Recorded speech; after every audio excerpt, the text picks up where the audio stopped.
in the USA. Because that's how the baby's known as baby mama.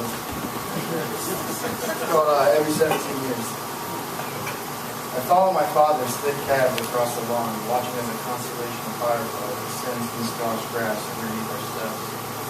We were working fast against the fading summer light, slugging from one fence line to the other and back, and I could feel the humidity congealing inside my tough lung.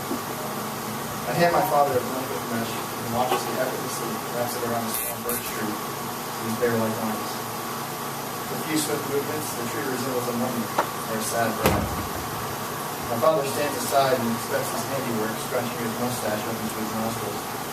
When he agrees with it, he wrings his hands with a doctored valediction. He bends down and assures me that the trees will be safe now for when the day comes. For they will come, physically, into the night. Millions of tiny claws burrowing out from their sleepy tombs to run rampant over our homes, our yards, and our lives. Engulfing the world in their property and house. There will be an invasion, a plague. Not be afraid, my father instructs as he waits me to come closer. I walk into his embrace, a rough squeeze between two tough slabs of a tiny meat. His hairy arms lift my body high towards the branches of the young trees so that I, too, can feel the mesh veil with my soft touch, so that I can feel my contribution. It's going to be just fine, says my father. He grants me a walrus smile as he sets me down.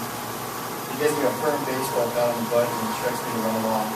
So I do, running faster than all hell. And in this moment I am terribly afraid, not because I'm young, but because the world is exceedingly far too big for me. Every 17 years, a certain species of cicadas cyclically awakens to cast a plague over the Midwest. They hatch from the ground and cluster together in our canopies, sucking manna from the wooded limbs, carving slits into the bark, stow away their eggs like laundered money. And then they have the gall to continue loitering in our lawns, having quite the power for chit-chatting about the last 17 years spent blown in the ground, filling their large chambers up with air to let loose a rattle, a buzz, a click, and a squeal. The nights become a sawmill. When it comes down to it, cicadas are nothing more than monstrosities of excess. Gluttons, a species that is solely devoted to feeding and puffing their short lives away, until at last they are mere peanut shells scattered amongst the miles of corn, pine, and above-ground swimming pools. They are the libertines of the insect world.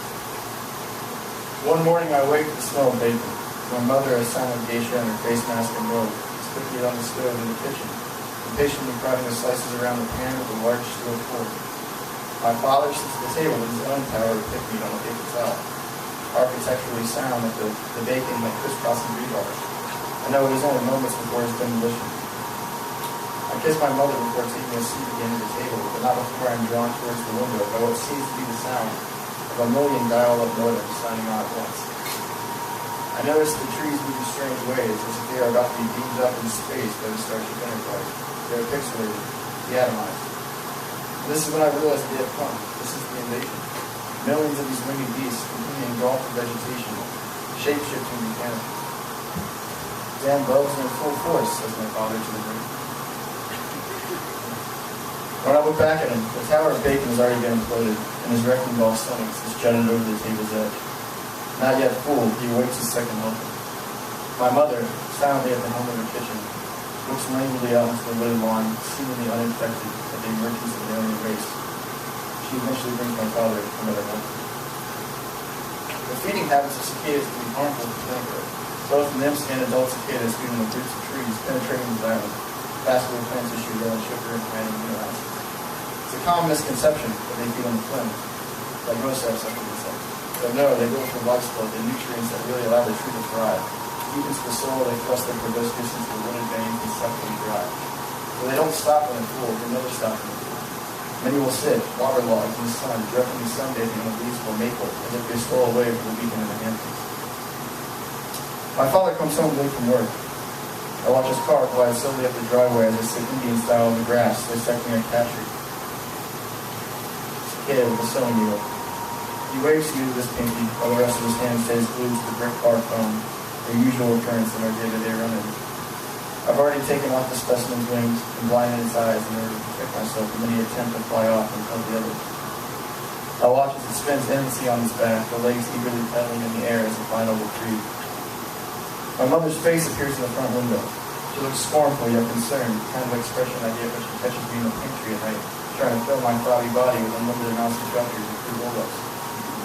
I quickly hide the cicada in my shirt and innocently wave. Hey, Mom. But she doesn't notice. The neck is craned towards my father's brake lights, illuminating the twilight.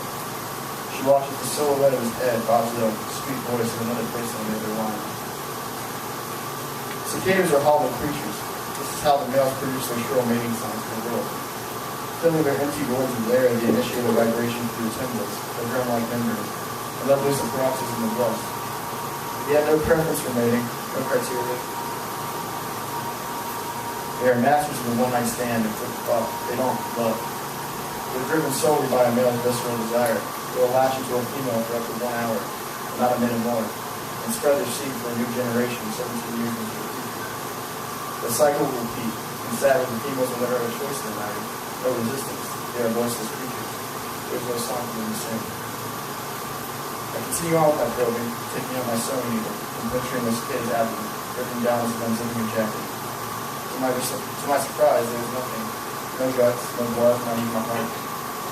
Sadly, it sits open and empty.